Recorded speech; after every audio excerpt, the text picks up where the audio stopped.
शेष है। दीदी, ओ दीदी,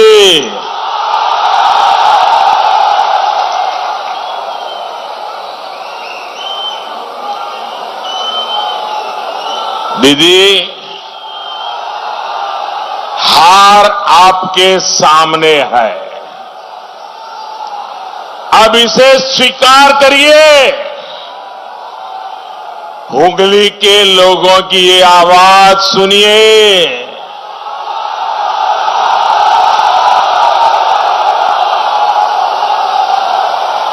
दीदी, निर्वाचन खेला नय, গণতন্ত্র খেলা নয়। গণতন্ত্র হলো মানুষের সেবার পথ। গণতন্ত্র হলো মানুষের উন্নতির পথ। आप ये सब भूल गई दीदी, भूल गई। इसलिए बंगाल के लोगों के साथ आपने विश्वासघात किया। मेरे प्यारे भाइयों बहनों, आपका उत्साह, आपका प्यार मेरे सर आंखों पर, लेकिन जगह नहीं है। आप जहां हैं वहीं रहिए, आगे आने की कोशिश मत कीजिए। जगह छोटी पड़ गई। आपका प्यार उससे भी अनेक गुना ज्यादा है।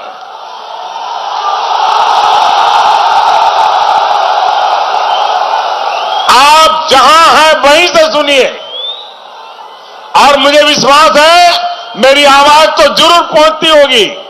आप मुझे देख नहीं पाते होंगे, बहुत बड़ी तादाद में आप लोग आए हैं। भाइयों बहनों,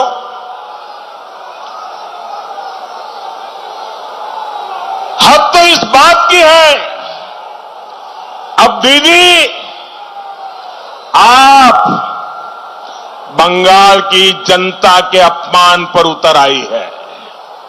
साथियों, दीदी ने कहा है कि बीजेपी की रैली में जो भीड़ जुटती है वो पैसे के लिए जुटती है। मैं जरा आपसे पूछना चाहता हूं, जो भी सच हो आप जवाब देना। मैं आपसे जानना चाहता हूं भाइयों बहनों, क्या आप इतनी गर्मी में इतने घंटों से इतनी परेशानी उठाकर यहां आए हैं, क्या पैसे के लिए आए हैं? क्या पैसे के लिए आए हैं? क्या कोई बंगाल का नागरिक बिक सकता है? क्या कोई उसको खरीद सकता है? क्या अरे ये तो स्वाभिमानी लोग हैं। पूरी अंग्रेज सल्तनत कुछ नहीं कर पाई बंगाल के लोगों को। ये बंगाल के लोगों का स्वाभिमान है। दीदी, बंगाल के लोग पैसे लेकर के रैली में जाते हैं, ये कहकर आपने बीजेपी को नहीं, मोदी को नहीं, आपने बंगाल की जनता का अपमान किया है, और इससे बड़ा अपमान नहीं हो सकता। अपनी बौखलाहट में आप मेरा अपमान करिए, लेकिन बंगाल की जनता, यहां की महिलाएं, यहां के गरीब, बंगाल के हमारे भाइयों बहनों का अपमान मत करिए दीदी, अपमान मत करिए। यही वो लोग हैं जिन्होंने 10 साल पहले आपको सर आंखों पे बिठाया था। आज आप उनको गाली दे रही हो। साथियों, मुझ जैसे करोड़ों भारतवासी कालीघाट, तारकेश्वर, दक्षिणेश्वर, गंगा सागर और बेलूमठ जैसे पुण्य स्थानों पर आकर खुद को बहुत भाग्यशाली समझते हैं। ऐसे में कोई जब इस पवित्र बंग भूमि की आध्यात्मिक और सांस्कृतिक मर्यादाओं के विपरीत जब आचरण करता है तो हर हिंदुस्तानी को बहुत दुख होता है। बंगाल में एक विशेष मधुरता है, मिठास है, यहां की भाषा में मिठास है, यहां के भाई बहनों की भावना में मिठास है, बंगाल के हर नागरिक की व्यवहार में मिठास है, यहां की मिष्टी दोई और मिठाइयों की तो बात ही अलग है। फिर इतनी कड़वाहट कहां से लाती है दीदी? इतनी कड़वाहट कहां से लाती है दीदी? कोथाय थे के पाचन, ये तो तिक्तो था दीदी। आप बंगाल के प्रतिभाशाली युवाओं के आचार विचार में कड़वाहट घोल रही है। अब दीदी, आपको बंगाल के भविष्य के साथ ऐसा अन्याय नहीं करने दिया जाएगा। भाई और बहनों, दीदी की बौखलाहट का एक बहुत बड़ा कारण है उनके 10 साल का रिपोर्ट कार्ड। मैं डे 1 से कह रहा हूं, दीदी आपने काम क्या किया बताओ ना लोगों को। ये रिपोर्ट कार्ड मांग रहे हैं, बस यही उनकी परेशानी है। पुरानी इंडस्ट्री बंद, नई इंडस्ट्री का रास्ता बंद, नए निवेश, बिजनेस और चाकरी की संभावनाएं मंद। हुगली देश के सबसे पुराने औद्योगिक क्षेत्रों में से एक रहा है, लेकिन आज क्या हालत हो गई है आप भी जानते हैं। एक समय भारत के अनेक राज्यों से लोग बंगाल की फैक्ट्रियों में काम करने आते थे। आज बंगाल के लाखों लोग चाकरी के लिए पलायन करने को मजबूर है। साथियों, तृणमूल सरकार तो अपने आप में पश्चिम बंगाल के लिए आपदा सिद्ध हुई है। मानवता कहती है कि जब भी किसी पर मुसीबत आए तो मदद का हाथ आगे बढ़ना चाहिए, लेकिन तृणमूल के लोगों ने तो मुसीबत को ही कमाई का साधन बना दिया। बार बार आने वाले चक्रवातों से पश्चिम बंगाल परेशान होता है, चारों तरफ तबाही आती है, गरीब की बाड़ी मिट्टी में मिल जाती है, लेकिन तृणमूल के तोलाबाजों की उनकी बाड़ी और उनकी गाड़ी, इसका साइज बढ़ता ही जाता है। दीदी, ओ दीदी,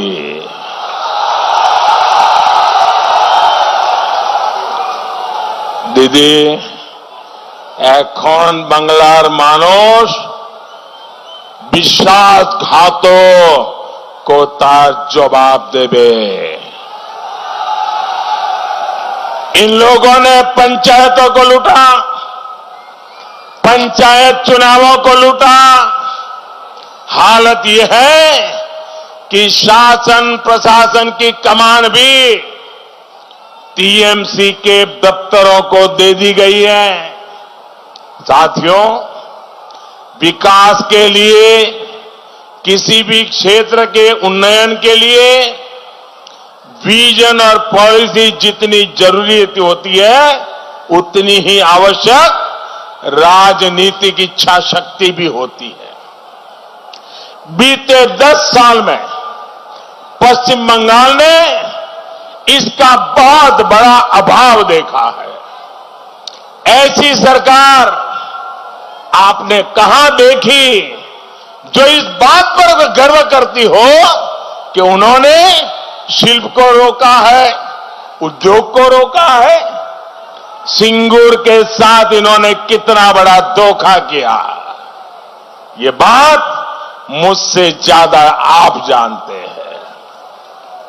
सिंगूर का राजनीतिक उपयोग करने के बाद इन लोगों ने यहां के लोगों को अधर में ही छोड़ दिया। आज सिंगूर में न उद्योग है, न उतनी चाकरी है, और जो कृषक है वो बिचौलियों से परेशान है। साथियों, हुगली का आलू बड़ी मात्रा में सिर्फ और सिर्फ इसलिए बर्बाद होता है क्योंकि दीदी की सरकार ने यहां पर्याप्त कोल्ड स्टोरेज नहीं बनाए।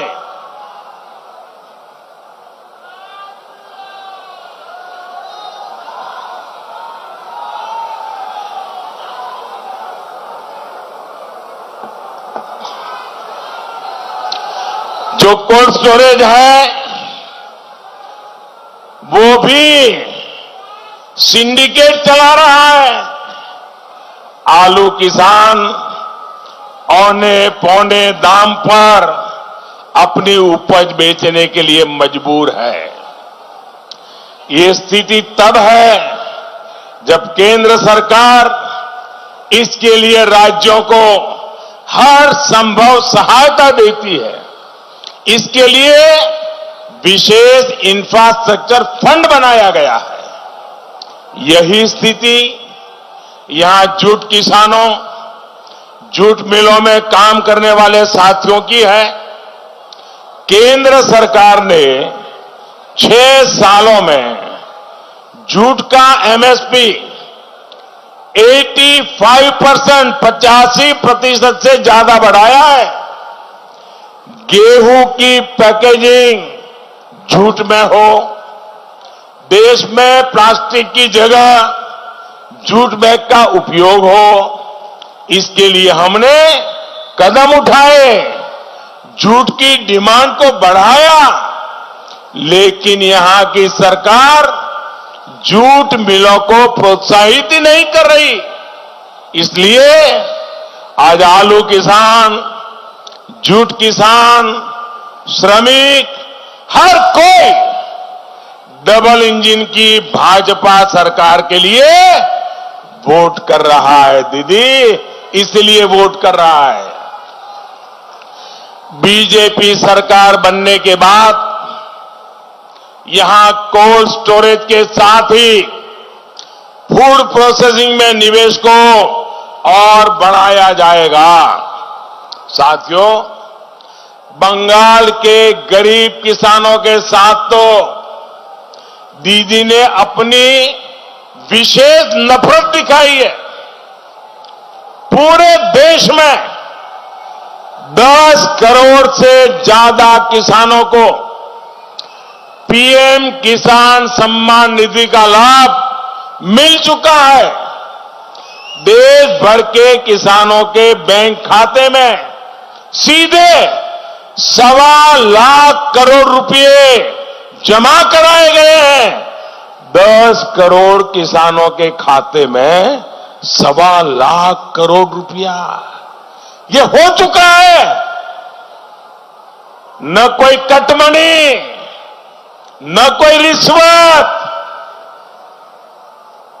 एक टका सीधा किसानों के बैंक खाते में पहुंचा है। लेकिन ये लाभ बंगाल के किसानों को नहीं मिला। दीदी ने बंगाल के लाखों कृषकों को भारत सरकार के इन पैसों से वंचित रखा। भाइयों और बहनों,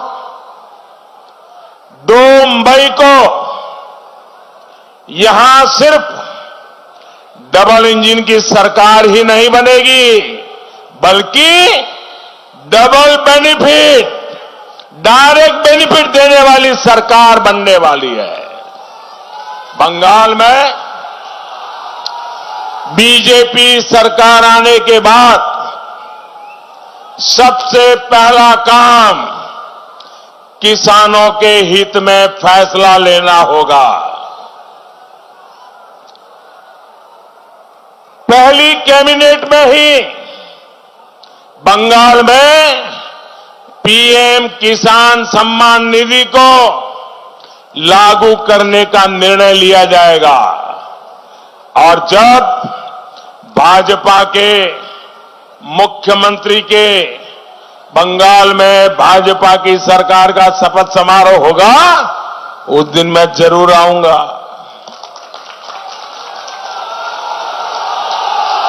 और आकर के जो नए मुख्यमंत्री बनेंगे उनसे जरूर कहूंगा कि भाई ये दिल्ली से मुझे पैसा भेजना है, आप जल्दी इस काम को पहली कैबिनेट में लागू कीजिए, मैं कहूंगा।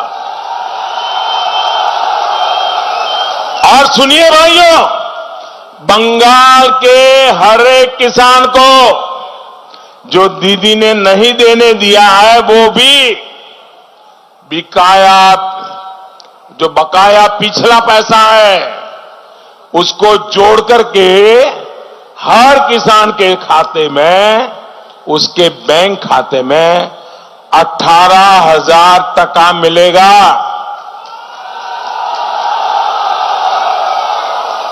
और मैंने तो आग्रह करूंगा कि 10 साल से सरकार को जरा सो जाने की आदत पड़ी है, नई सरकार को सारी मशीनरी को दौड़ाना पड़ेगा और इसलिए मैं तो कहूंगा कि दुर्गा पूजा के पहले हर किसान के खाते में रुपया पहुंच जाना चाहिए। और इसलिए मेरा आग्रह है कि बंगाल के किसान भाई बहन और मैं यहां जो सरकार के मुलाजिम है, आज उनसे भी आग्रह करता हूं कि भाई 10 साल जो हुआ सो हुआ, जितना बर्बाद होना था कर लिया, अब बंगाल की सेवा करने का आपके सामने मौका आ रहा है। अभी 2 मई को नतीजा आने के बीच में समय है, जहां चुनाव पूरा हो गया है वहां अधिकारी जरा किसानों की सूची बनाना चालू कर दें, उनके बैंक खाते चेक कर लें, उनका आधार नंबर चेक कर लें, ताकि जैसे ही निर्णय करें फटाफट पैसा जाना शुरू हो जाए। बंगाल की बीजेपी सरकार जल्द से जल्द हर एक किसान के बैंक खाते में सीधे पैसे ट्रांसफर करना चाहती है। टीएमसी सरकार ने किसानों के साथ जो इतना बड़ा अन्याय किया है वो दूर करने का समय बहुत ही निकट दिख रहा है भाइयों। साथियों, अपने ही अहंकार में दीदी केंद्र की हर योजना के रास्ते में दीवार बनकर खड़ी होती रही है। केंद्र सरकार ने शहरों में काम करने आए रिक्शा, रेहड़ी, ठेला चलाने वाले साथियों के लिए बिना गारंटी का बैंक लोन देने की जब भारत सरकार ने शुरुआत की, हिंदुस्तान के हर शहर में शुरू हुआ, लेकिन पता नहीं दीदी को क्या हो गया, दीदी ने यहां की बंगाल की सरकार ने इसको भी लागू नहीं किया। पूरे देश में आयुष्मान भारत के तहत गरीबों को 5 लाख मुफ्त इलाज मिल रहा है, 5 लाख रुपए का मुफ्त इलाज। लेकिन दीदी ने आयुष्मान भारत का लाभ किसी गरीब को मिलने ही नहीं दिया। और दीदी क्या कहती है, अरे मेरी तो योजना इससे भी बड़ी है।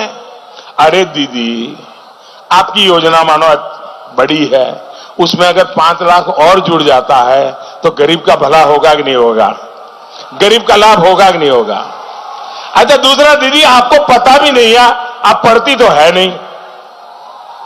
इस योजना का एक दूसरा लाभ क्या था कि कोई भी बंगाल का व्यक्ति अगर मानो किसी काम से दिल्ली गया है, जयपुर गया, चेन्नई गया और वहां बीमार हो गया तो वहां की अस्पताल में भी इस योजना से लाभ मिलता है, आपकी योजना से नहीं मिलता है दीदी।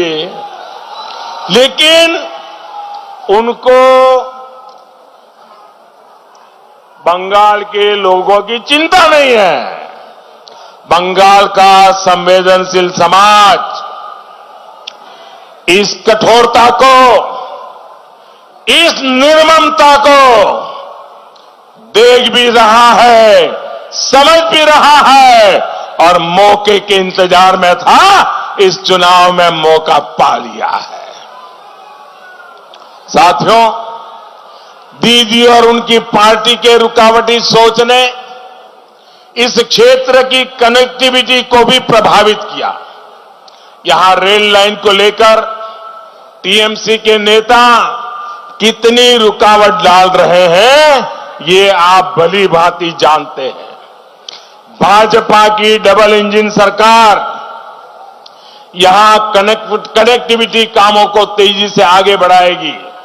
इससे ईज ऑफ लिविंग भी बढ़ेगी और ईज ऑफ डूइंग बिजनेस भी। डेडिकेटेड फ्रेट कॉरिडोर तो पश्चिम बंगाल सहित पूरे पूर्वी भारत को विकास की नई बुलंदी देने वाला है। बहुत जल्द ही डानकुनी तक का पूरा कॉरिडोर राष्ट्र को समर्पित कर दिया जाएगा। कोलकाता मेट्रो का विस्तारीकरण भी तेजी से किया जा रहा है। कुछ समय पहले ही नावपाड़ा से दक्षिणेश्वर तक के सेक्शन का उद्घाटन करने का अवसर मुझे भी मिला था। हुगली के अनेक हिस्सों में भी मेट्रो के पहुंचने से यहां के गरीब मध्यम वर्ग को बहुत लाभ होने वाला है। भाई और बहनों, पश्चिम बंगाल की पहचान यहां की धरोहर है, आस्था अध्यात्म के स्थान है। तारकेश्वरनाथ हमारी आस्था का ही ऐसा स्थान है, लेकिन तृणमूल ने इस पावन स्थान को भी पॉलिटिक्स का तुष्टीकरण का माध्यम बना दिया। साथियों, हमने भोले बाबा के आशीर्वाद से ही काशी विश्वनाथ मंदिर में परिसर और आसपास के क्षेत्र का विकास बड़े पैमाने पर शुरू किया है। उसी तरह यहां तारकेश्वर में भी बड़े पैमाने पर श्रद्धालुओं की सुविधा के लिए बदलाव लाया जा सकता है। बंगाल की जनता के आशीर्वाद से हम ऐसा जरूर कर पाएंगे। साथियों, तारकेश्वर नाथ जी के साथ साथ यहां की पहचान हुगली नदी को भी तृणमूल के सिंडिकेट ने बर्बाद कर दिया है। अवैध निर्माण, औद्योगिक कचरे के खिलाफ कोई प्रभावी नीति लागू ही नहीं की, क्योंकि सरकार सिंडिकेट चलाती है। यहां सीवेज वाटर ट्रीटमेंट के नाम पर सैकड़ों करोड़ रुपए खर्च किए गए, लेकिन कई ट्रीटमेंट प्लांट आज भी काम नहीं कर रहे हैं। आज अगर गंगा जी की निर्मलता को लेकर बेहतर काम हो सकता है, तो हुगली की स्वच्छता के लिए क्यों नहीं हो सकता? अगर देश के दूसरे हिस्सों में आधुनिक रिवर फ्रंट बन सकते हैं, तो हुगली में भी उतना ही खूबसूरत रिवर फ्रंट बन सकता है। भाजपा के पास हमारी धरोहरों, हमारे नदियों की स्वच्छता और नदियों के सुंदरीकरण दोनों का बेहतरीन अनुभव है। यही अनुभव 2 मई के बाद हुगली के काम आएगा, सोनार बांग्ला के निर्माण में काम आएगा। सोनार बांग्लार, सोनार गौरव, आमरा फिरिए आनबोय। भाई और बहनों, आशोल परिवर्तन की शुरुआत के लिए अब 30 दिन से भी कम का समय बच गया है। पौधों फूल खिलेगा, हर बूथ में खिलेगा। ई बार बीजेपी सरकार, ई बार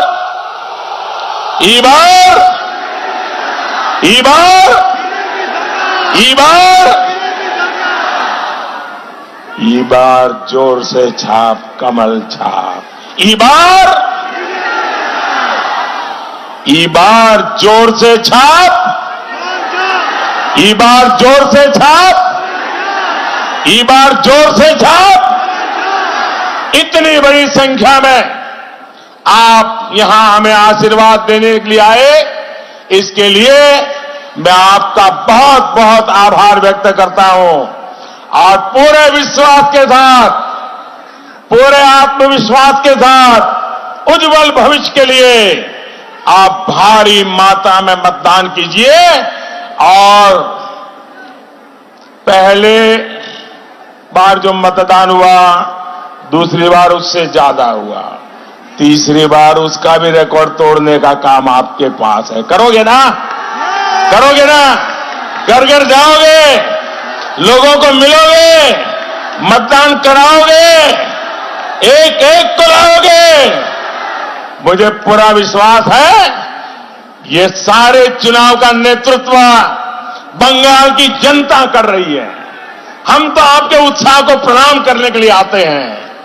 मेरे साथ पूरे हाथ जोर से बोलिए, भारत माता की, भारत माता की, भारत माता की। बहुत बहुत धन्यवाद।